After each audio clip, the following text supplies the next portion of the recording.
Hello students, so today I am going to start with a new chapter, and that is chapter number 7, control and coordination. And this is one of the most important chapter of standard 10 because it is related to brain, to the central nervous system and peripheral nervous system and so on. Okay, तो ये chapters जो है वो थोड़ा complicated भी है but easy है अगर आपको एक बार concept समझ में आ गया. Okay, so let's start with the introductory part. So life processes, हमने previous chapter जो है chapter number 6 उसमें ही लाइफ प्रोसेसेस पढ़ी. कौन कौन सी लाइफ प्रोसेसेस थी? न्यूट्रिशन था, then respiration, transportation system and excretion. Okay, there are so many type of life processes but these four are main life processes. And what is the main function of these life processes? To maintain functions. Okay, या maintenance function है.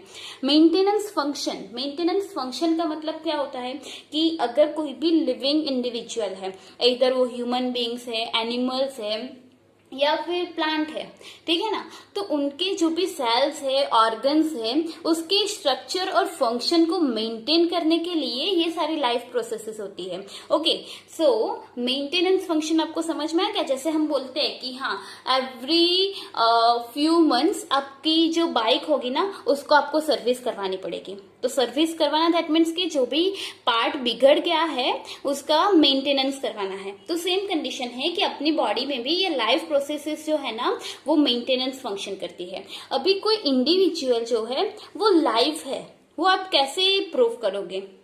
There are so many aspects that you can prove that the given or that particular organism is alive, but one of the most important aspect is the movement. Okay, अगर कोई living organism movement कर रहा है, इधर वो growth हो रहा है या फिर चल रहा है, दौड़ रहा है, तो कोई भी तरह की मूवमेंट है वो मूवमेंट कर रहा है तो समझना है कि वो लिविंग ऑर्गेनिज्म है. For example, movement are in fact the result of growth as in plant. Not only in plant, in animal also the movement is result of the growth. Okay, जैसे कि समझ लो आपकी स्क्रीन पे एक figure है जिसमें बताया है कि एक सीड है. सीड में से जो व्हाइट कलर का स्ट्रक्चर निकल रहा है वो प्राइमरी रूट से जो ग्रोथ हो रहा है और उसके बाद सीडलिंग जर्मिनेट हो रही है, और सीडलिंग जो है वो सॉइल में से बाहर निकल के पूरा मैच्योर प्लांट बना रहा है. ओके, सेम कंडीशन है एनिमल्स में कि एनिमल्स जो है वो भी ग्रो हो रहा है और सर्टेन एज तक उसकी हाइट बढ़ती जाएगी, बट आफ्टर दैट एज उसकी हाइट जो है वो इतनी विजिबली ग्रोथ नहीं करेगी. सेम कंडीशन है कि जैसे ही प्लांट है तो प्लांट ने उसकी मैच्योर हाइट जो है वो ले ली, उसके बाद प्लांट भी हाइट में और ज्यादा नहीं बढ़ सकता, ठीक है ना. तो वो जो है एक टाइम पे ग्रोथ हो गया तो ग्रोथ की वजह से मूवमेंट हो रहा है, बट क्या ग्रोथ हो जाने के बाद उसमें एक बार ग्रोथ आ गया, मैच्योरिटी आ गई, ग्रोथ हो गया, उसके बाद ग्रोथ नहीं होगा तो क्या हम ऐसे बताएंगे कि वो जो प्लांट है या एनिमल है वो डेड है? क्योंकि ग्रोथ स्टॉप हो जाएगा तो मूवमेंट भी नहीं रहेगी, और मूवमेंट नहीं रहेगी तो हम तो ऐसा ही प्रूफ करेंगे ना कि वो डेड है, क्योंकि हमने पहले ही बोल दिया कि लिविंग ऑर्गेनिज्म दैट मीन्स कि उसको मूवमेंट करना है. बट ऐसा जरूरी नहीं है कि सारी मूवमेंट ग्रोथ से रिलेटेड भी हो. Okay, some movements are like they are not related to growth. Okay, कितनी मूवमेंट ऐसी भी होती है जो ग्रोथ से रिलेटेड नहीं होती. Example, cat running. कैट कब रन कर सकता है? जब इधर उसको रेड दिख गया है या फिर उसको कुछ खाना मिल गया है. Buffalo chewing curd. ओके, जब बफेलो को खाना मिल गया है तो वो जैसे ही चबाना स्टार्ट करती है तो वो भी काइंड ऑफ मूवमेंट है, और ये दोनों मूवमेंट जो है वो ग्रोथ के साथ कोई रिलेट नहीं करता. अगर रन कर रही है तो क्या ग्रोथ बढ़ेगा? नहीं. अगर च्यूइंग कर रही है तो क्या ग्रोथ बढ़ेगा? नहीं, ठीक है ना. तो such visible movement of light is occur in a response to a change in the environment of the organisms. Okay, जैसे यहाँ पे एग्जांपल लिया कैट रनिंग का, तो कैट रन क्यों कर रहा है? क्योंकि जो उसका एनवायरमेंट है, एनवायरमेंट ने उसने खाना देखा या फिर रेड देखा. ओके, तो इसकी वजह से कैट ने मूवमेंट किया, और ये जो रनिंग मूवमेंट है वो किसके रिस्पॉन्स में हुआ? जो एनवायरमेंट में चेंज है उसके रिस्पॉन्स में. सेम कंडीशन है कि जो बफेलो है वो कर्ड है उसको च्यू कर रही है, तो वो जो कर्ड है वो इतना डाइजेस्टेड फॉर्म में नहीं है, इसीलिए उसको च्यू करने की जरूरत हो रही है. तो ये मूवमेंट भी किसकी वजह से हुआ? हुआ? Because of that curd. Okay, तो ये बात तो हो गई ना। उसके अलावा भी एक पॉइंट है that attempt to use changes in the environment to their advantages. उसका बेस्ट एग्जांपल है प्लांट्स। प्लांट्स जो है वो दिन में फोटोसिंथेसिस करते हैं। ओके, तो जब एनवायरमेंट में चेंज आएगा, दैट मीन्स के लाइट डे टाइम होगा, एट दैट टाइम वो फोटोसिंथेसिस करेगी, और फोटोसिंथेसिस के टाइम पे फोटोसिंथेसिस करेगी तो उसको फूड मिलेगा, ठीक है ना। तो वो उसका एक एडवांटेज हुआ। ये भी एक एग्जांपल ले सकते हैं कि बफेलो जो है वो कर्ड को च्यू कर रहा है, तो इसकी वजह से ये जो कर्ड है वो डाइजेस्टेड फॉर्म में कन्वर्ट हो रहा है, और अगर डाइजेस्टेड फॉर्म में है तो वो इजीली उसको डाइजेस्ट कर सकता है, उसमें से एनर्जी ले सकता है, तो वो भी एक एडवांटेज हुआ। तो ये दो चीज याद रखनी है कि कोई भी दो तरह के मूवमेंट हो सकते हैं। एक मूवमेंट जो है वो ग्रोथ से रिलेटेड है, और दूसरा मूवमेंट है जो एनवायरमेंटल चेंजेस की वजह से हो रहा है, either in response to that change और either to take advantage. Okay, ये याद रखना है। Now this kind of movement are carefully controlled. Okay, ये मूवमेंट केयरफुली कंट्रोल्ड होना चाहिए। अगर ये केयरफुली कंट्रोल नहीं हुआ तो जो भी मूवमेंट होगा वो अच्छे से नहीं कोऑर्डिनेट कर पाएगा। जैसे for carefully controlled recognition of various event in the environment is required. कि समझ लो कि फोटोसिंथेसिस की ही बात कर लो। ओके, फोटोसिंथेसिस जो है वो नाइट में नहीं हो सकता, डे में ही हो सकता है। तो various event in the environment, तो सबसे पहले हमें वो डिसाइड करना पड़ेगा कि जो एनवायरमेंट है वो डे टाइम है या नाइट टाइम है। अगर डे टाइम है तो मूवमेंट होगा, बट नाइट टाइम है तो फोटोसिंथेसिस नहीं होगा। तो इसीलिए अगर एनवायरमेंट को हमने केयरफुली रिकॉग्नाइज कर लिया तो ही हम केयरफुल कंट्रोल वे में मूवमेंट कर पाएंगे। Now living organisms have a system to control and coordinate, and we know what is that system. That is the nervous system, and our next topic is animals nervous system. So in animals, control and coordination is governed by nervous and muscular tissues. Mainly दो तरह के tissues involve होते हैं, आपको पीछे और detail में समझ में आ जाएगा। देखो example, touching the hot object. पहले आप यहाँ पे समझ लो, जैसे समझ लो कि यहाँ पे एक कैंडल रखी है, ठीक है। अभी कैंडल पे मैंने फिंगर से टच कर लिया, तो इसकी वजह से क्या होगा कि मेरे फिंगर में जो भी नर्वस सिस्टम है वो नर्वस सिस्टम में नर्वस सेल प्रेजेंट होते हैं, और नर्वस सेल में टिप्स होती है। वो टिप्स क्या करेगी कि जो भी हॉट ऑब्जेक्ट है उसकी हीट को महसूस करेगी, और वहां से मैसेज जो है वो ट्रांसफर करेगी अपने ब्रेन तक, और ब्रेन से फिर उसका रिस्पॉन्ड आएगा कि आपको ये उंगली पीछे लेनी है, तो आप बच सकते हो, ठीक है ना। तो यहाँ पे वही लिखा है, example, touching the hot subject detected by specialised tip of some nervous cell, tips which is also known as receptors located in our sense organs. Okay, वो sense organ कौन कौन से है? टंग है, उसमें गैस्ट्रेटरीज रिसेप्टर्स होते हैं जो टेस्ट को डिटेक्ट करते हैं।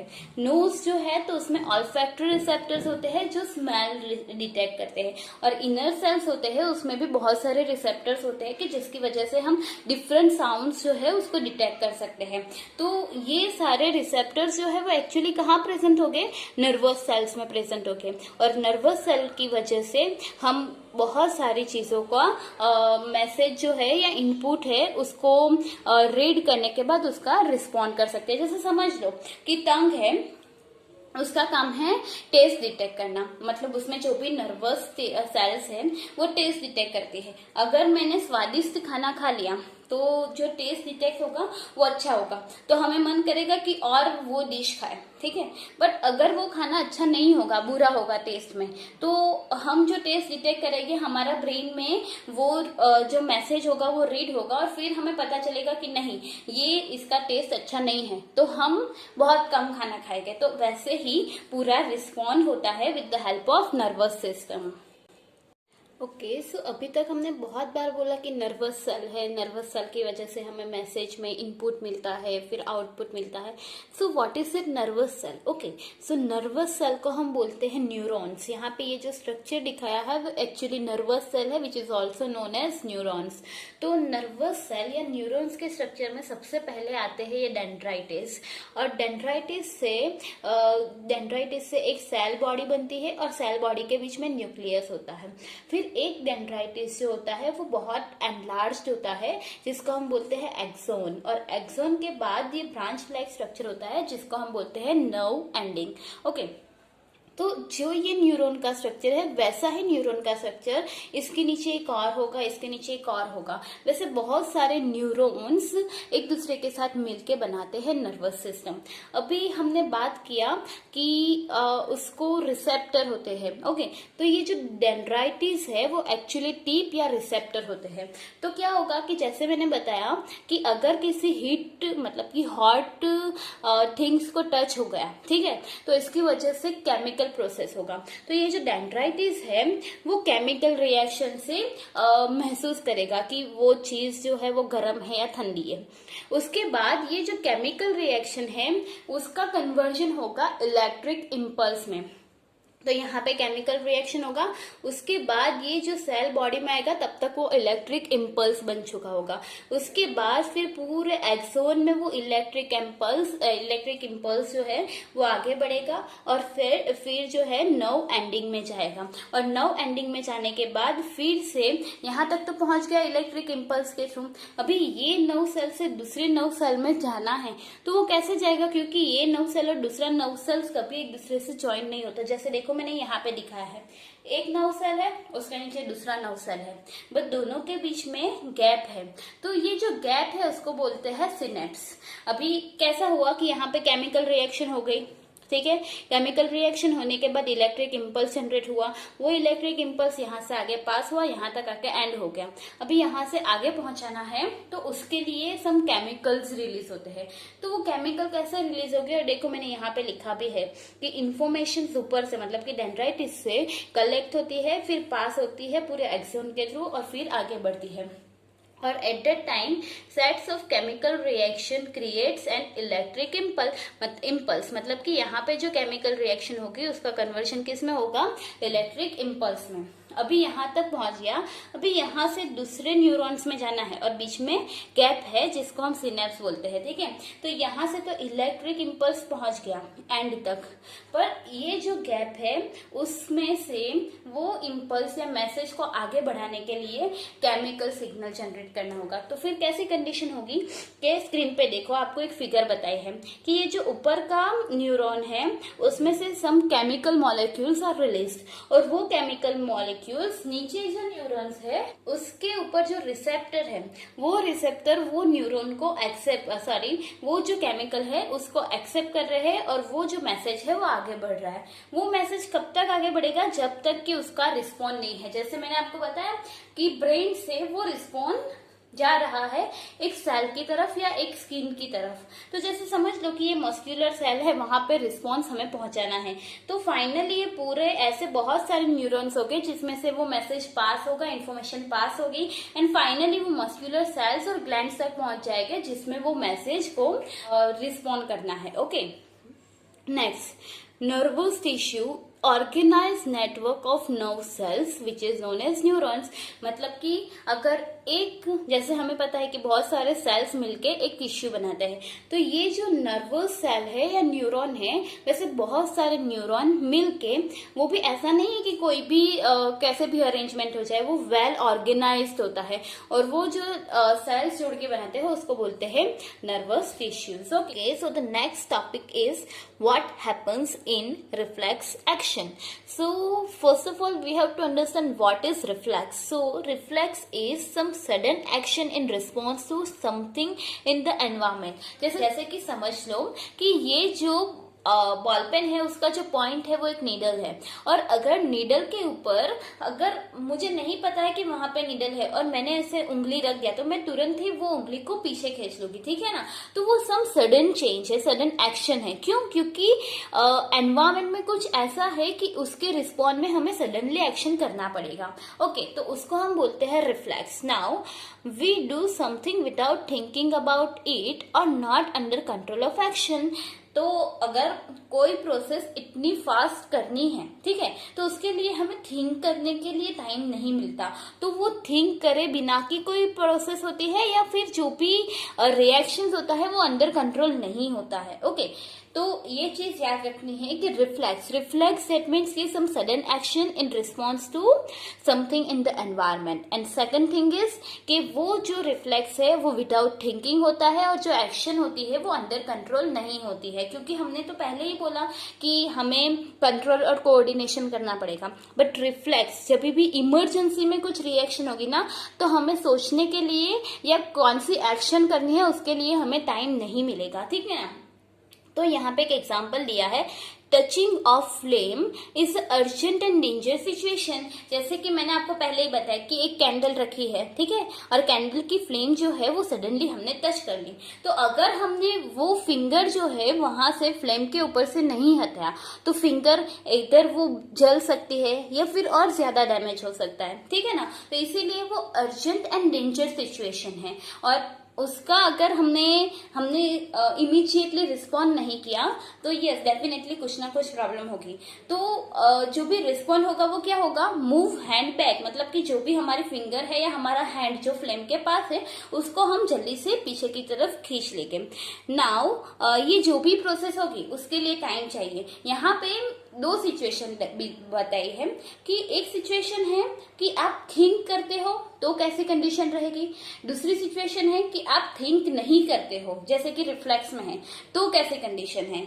तो फर्स्ट कंडीशन कैसी है कि आपको एक क्वेश्चन पूछा है that time required to respond, और अगर रिस्पॉन्ड करने में टाइम चाहिए दैट मीन्स कि उसके लिए हमें थिंक करना पड़ेगा। मैंने यहाँ पे क्या बोला कि अगर सडन एक्शन है तो उसके लिए हमारे पास थिंकिंग के लिए टाइम नहीं है, बट यहाँ पे लिखा है कि अगर ये कंडीशन होने के लिए टाइम चाहिए तो वो किसके ऊपर डिपेंड है, तो वो थिंकिंग के ऊपर, मतलब हम क्या थिंक करते हैं इसके ऊपर डिपेंड है। और थिंक करना is a complex process, and जो कॉम्प्लेक्स प्रोसेस है उसमें नाउ इम्पल्स दैट मीन्स कि यहाँ पे जो इलेक्ट्रिक इम्पल्स जनरेट हुए हैं वो जनरेट हो गए। अभी ये जो थिंकिंग है वो कॉम्प्लेक्स प्रोसेस है, आपको ऑलरेडी मैंने बता दिया, तो उसके लिए जो थिंकिंग टिश्यूज होंगे वो भी तो कॉम्प्लेक्स हो गए। तो ये थिंकिंग टिश्यूज जो है वो बॉडी में कहाँ पे होता है और कैसे होता है, तो thinking tissues body consists of dense network of intricately arranged neurons। okay, अभी थिंकिंग करना है, बहुत कॉम्प्लिकेटेड प्रोसेस है, तो उसमें नर्वस इम्पल्स जनरेट हो गए, और जितना कॉम्प्लेक्स नर्वस इम्पल्स होगा उसके लिए हमें ज्यादा अरेंज्ड न्यूरॉन्स चाहिए होगी। तो इसीलिए थिंकिंग टिश्यूज जो है उसमें इंट्रिकेटली अरेंज्ड न्यूरॉन्स प्रेजेंट होती है। नाउ नेक्स्ट, तो एक जनरल क्वेश्चन है कि हम थिंकिंग कहाँ से करते हैं, तो 90% आंसर होगा ब्रेन में। ओके, तो ये थिंकिंग टिश्यूज कहाँ पे प्रेजेंट होगा, ब्रेन में। तो यहाँ पे वही दिखाया है that location of thinking tissues is forward end of the skull. Okay, मतलब कि अपना जो भी स्कल है उसका फॉरवर्ड एंड दैट मीन्स के हेड पोर्शन, और फॉरवर्ड एंड मतलब कि हेड पोर्शन में क्या आया है, brain. So the thinking tissues location is the forward end of the skull, and जो थिंकिंग टिश्यूज है वो क्या है, ब्रेन है। तो अभी टाइम चाहिए है तो इसमें क्या होगा, signals from all over body through nerves, मतलब कि जहां पे से जैसे कि समझ लो कि ये मेरी फिंगर है, तो फिंगर पे फिंगर जो है वो फ्लेम के टच हुई है, तो वहां से जितनी भी न्यूरॉन्स है उससे सिग्नल जाएगा पहले ब्रेन के पास। ब्रेन क्या करेगा, थिंक करेगा कि मुझे क्या करना है, उसको कैसे पीछे हटाना है, कैसे मैं अपने आपको जलने से बचा सकता हूँ। वो थिंक करने के बाद वो जो है मसल्स को इंस्ट्रक्शन देके, क्या इंस्ट्रक्शन देके कि वो अपना जो हाथ है वो पीछे की तरफ मूव कर ले, और उसके लिए क्या होगा कि यहाँ से जो सिग्नल आएगा वो नर्व्स के थ्रू ब्रेन तक आएगा, और ब्रेन से फिर मसल्स तक सिग्नल कौन पहुंचाएगा, नर्व्स। तो यहाँ पे लिखा है nerves carry this signal back to body part. Okay, तो यहाँ से ब्रेन तक पहुंचने में ब्रेन से फिर इंस्ट्रक्शन मतलब कि जो रिस्पॉन्ड है उसके लिए हमें much time takes to respond. यहाँ पे मैंने लिखा है कि ज्यादा टाइम चाहेगा। तो अगर हमें इसमें थिंक करने में, रिस्पॉन्ड करने में ज्यादा टाइम लग रहा है तो उसके ऑप्शन में हमारे पास क्या है, तो वो है रिफ्लेक्स एक्शन। तो रिफ्लेक्स एक्शन में क्या होता है कि नर्व्स डायरेक्टली डिटेक्ट हीट, मतलब कि मेरी फिंगर जो है, फिंगर में जो नर्व है वो हीट को डायरेक्टली डिटेक्ट करती है, और वो डायरेक्टली किसको कनेक्ट करती है, मसल्स, मतलब कि मेरे हाथ के मसल्स को पीछे की तरफ खींचना है, तो वो नर्व से डायरेक्टली कनेक्ट करती है। Okay, so the process of detecting input signals and responding to it by an output actions might be completed quickly, which is known as reflex arc. इसमें तो टाइम लगने वाला है, ठीक है। तो जो क्विक प्रोसेस होती है, जिसमें क्या होता है कि जो इनपुट सिग्नल मतलब कि जो गर्मी है, हीट है, उसको इमीडिएटली आइडेंटिफाई करती है और इसकी वजह से जो रिस्पॉन्ड आएगा वो भी क्विकली होता है। तो जो इमीडिएट प्रोसेस होती है उसको हम बोलते हैं रिफ्लेक्स आर्क। अभी रिफ्लेक्स आर्क में क्या होगा कि इनपुट नर्व्स मतलब कि जहां पे हॉट ऑब्जेक्ट टच हुआ है वहां पे जितनी भी नर्व्स है वो इनपुट जनरेट करेगी और वो इनपुट सिग्नल ब्रेन तक पहुंचने से पहले ही वो स्पाइनल कॉर्ड पे, क्योंकि हमें पता है कि जितनी भी नर्वस सेल्स है या फिर न्यूरॉन्स है वो सबसे पहले स्पाइनल कॉर्ड में मिलती है और स्पाइनल कॉर्ड के बाद फिर ब्रेन में जाती है। तो स्पाइनल कॉर्ड क्या है कि फर्स्ट पॉइंट है जहां पे इनपुट नर्व और आउटपुट नर्व का मीटिंग होता है। ओके, तो स्पाइनल कॉर्ड क्या करेगा, डायरेक्टली ही सिग्नल दे देगा आउटपुट नर्व्स को और ब्रेन को कुछ पता भी नहीं चलेगा। हाँ, बाद में ब्रेन को सिग्नल भेज दिया जाएगा कि ऐसा ऐसा हुआ था कि हार्ड ऑब्जेक्ट को टच हो गया था, इसकी वजह से मुझे इमीडिएटली था तो इसीलिए मैंने ही डायरेक्टली सिग्नल दे दिया, ऐसा स्पाइनल कॉर्ड ब्रेन को बोल देगा। तो इनपुट नर्व्स और आउटपुट नर्व्स सबसे फर्स्ट कहाँ पे मीटिंग हो गए, स्पाइनल कॉर्ड में, और यहाँ पे मीटिंग होने के बाद डायरेक्टली सिग्नल मिल जाएगा और जितना जल्दी सिग्नल रिस्पॉन्ड करने के लिए मिल जाएगा इतना जल्दी ही हम अपने आप को प्रोटेक्ट कर सकेंगे। देखो यहाँ पे लिखा भी है, it is first point of meeting, किसका मीटिंग, इनपुट नर्व्स और आउटपुट नर्व्स का। It is a place where bundle of nerves connected. Okay, इतना याद रखना। नाउ फिगर में देख लो कि ये जो स्ट्रक्चर है वो स्पाइनल कॉर्ड का है। ओके, और स्पाइनल कॉर्ड क्या करता है कि सारी जितनी भी नर्व्स है उसको वहां पे कलेक्ट करता है और उसके बाद फिर ब्रेन में एंट्री देता है। Reflex arc evolve, reflex arc आने की जरूरत क्या है, इवॉल्व क्या मतलब क्या है, जैसे कि सबसे बेस्ट एग्जांपल है हमारे जो पूर्वज है, दैट मीन्स के मंकीज। ओके, तो उनके पास टेल थी, सबसे बड़ी वाली टेल थी। तो वो टेल की जरूरत क्यों थी, क्योंकि एक ट्री से दूसरे ट्री पे इजीली जंप कर सके, लटक सके, उसके लिए जरूरत थी। जैसे जैसे हम ह्यूमन बीइंग बनते गए वैसे वैसे हम ट्रीज पे रहना छोड़ के हम घर में रहना स्टार्ट हो गए। तो अभी एक घर से दूसरे घर तो लटक के नहीं जा सकते, तो वो जो अपनी टेल है उसका यूज होना कम हो गया और उसका यूज होना कम हो जाने की वजह से ऐसा इवोल्यूशन हुआ कि पहले जो अपने पूर्वजों थे उसके पास टेल थी पर अभी हमारे पास टेल नहीं है। तो वैसे ही यहाँ पे कंडीशन है कि पहले सिर्फ ब्रेन जो है वही काम करता था, थिंक करता था, वो सारी चीजें करता था, बट इसकी वजह से क्या हुआ कि टाइम ज्यादा लगने लगा। और अगर इतना टाइम लग जाता, जैसे हम बोलते हैं ना कि अगर सोचने में टाइम वेस्ट करेंगे तो फिर पूरा का पूरा तो खाना जल जाएगा। सेम कंडीशन यहाँ पे होगी कि अगर सोचता ही रह गया तो अपनी बॉडी ने एक इवोल्यूशन किया और वो इवोल्यूशन क्या था, रिफ्लेक्स आर्क का, कि जिसकी वजह से अगर कभी इमरजेंसी आए तो रिफ्लेक्स आर्क जो है वो वर्क करेगी। तो देखो यहाँ पे लिखा है reflex arc evolve thinking process. क्यों इवॉल्व होगा, क्योंकि thinking process of brain is slow. Many animals have little or none of the complex neural network needed for thinking that means brain. तो ब्रेन जो है उसके पास लिटल और no complex neural network, उसके पास neural network ही नहीं है। और अगर ब्रेन को थिंक करना है और थिंक कॉम्प्लेक्स प्रोसेस है और अगर उसके पास बहुत कम या बिल्कुल भी न्यूरॉन्स नहीं रहेंगे तो वो थिंक कैसे अच्छे से कर पाएगा। तो उसी वजह से वहां पे रिफ्लेक्स आर्क इवॉल्व हुआ कि जिसकी वजह से एफिशिएंट फंक्शन हो सके। पर अगर कॉम्प्लेक्स नेटवर्क, अगर थिंकिंग करने के लिए कॉम्प्लेक्स नेटवर्क एग्जिस्ट है तो रिफ्लेक्स आर्क की जरूरत क्या है, जरूरत है क्विक रिस्पॉन्स, जब भी इमरजेंसी है तो उसके लिए रिफ्लेक्स आर्क की जरूरत है। ओके, इतना समझ में आ गया? कोई भी कंफ्यूजन हो आप मुझे पूछ सकते हो।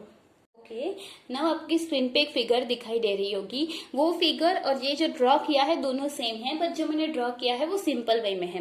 तो फिगर के अकॉर्डिंग या फिर ये जो मैंने ड्रॉ किया है उसके अकॉर्डिंग यहाँ पे एक फ्लेम है। ओके, मतलब कि कुछ इमरजेंसी रिस्पॉन्ड आया, तो इसकी वजह से क्या है, जो सेंसरी न्यूरॉन्स है वो सेंसरी न्यूरॉन्स के रिसेप्टर स्किन में प्रेजेंट है, तो वो रिसेप्टर्स के थ्रू जो भी इनपुट है वो जाएगा स्पाइनल कॉर्ड में। ओके जैसे हमने आगे पढ़ा रिफ्लेक्स आर्क, तो सबसे पहले स्पाइनल कॉर्ड में जाएगा। अभी स्पाइनल कॉर्ड ऐसी जगह है जहां पे बहुत सारी न्यूरॉन्स एक दूसरे से मिलती है, तो ये इनपुट न्यूरॉन्स है जिसको हम सेंसरी न्यूरॉन्स बोलते हैं। अभी स्पाइनल कॉर्ड में एक न्यूरॉन्स दूसरे न्यूरॉन्स से जहां पे मिलती है वो न्यूरॉन्स को बोलते हैं रिले न्यूरॉन्स। अभी ये रिले न्यूरॉन्स से क्या होगा कि जल्दी से ये जो मोटर न्यूरॉन्स है इसके साथ कनेक्ट होगी, और मोटर न्यूरॉन्स की वजह से हमें रिस्पॉन्स मिलेगा। रिस्पॉन्स कहाँ पे जाएगा? इफेक्टर्स पे, और वो इफेक्टर कौन है? मसल्स इन आर्म। क्योंकि देखो जब भी सेंसरी न्यूरॉन्स है, ओके, तो सेंसरी न्यूरॉन्स दैट मीन्स कि मेरे फिंगर है, फिंगर के टिप पे जो भी सेंसरी न्यूरॉन्स है वहां से रिस्पॉन्स जाएगा स्पाइनल कॉर्ड तक। स्पाइनल कॉर्ड से रिले न्यूरॉन में जाएगा, रिले न्यूरॉन में से फिर मेरे हाथ के जो मसल्स है वहां तक वो रिस्पॉन्ड आएगा। तो सेंसरी न्यूरॉन्स, फिर रिले न्यूरॉन्स, और रिले न्यूरॉन्स से मोटर न्यूरॉन्स।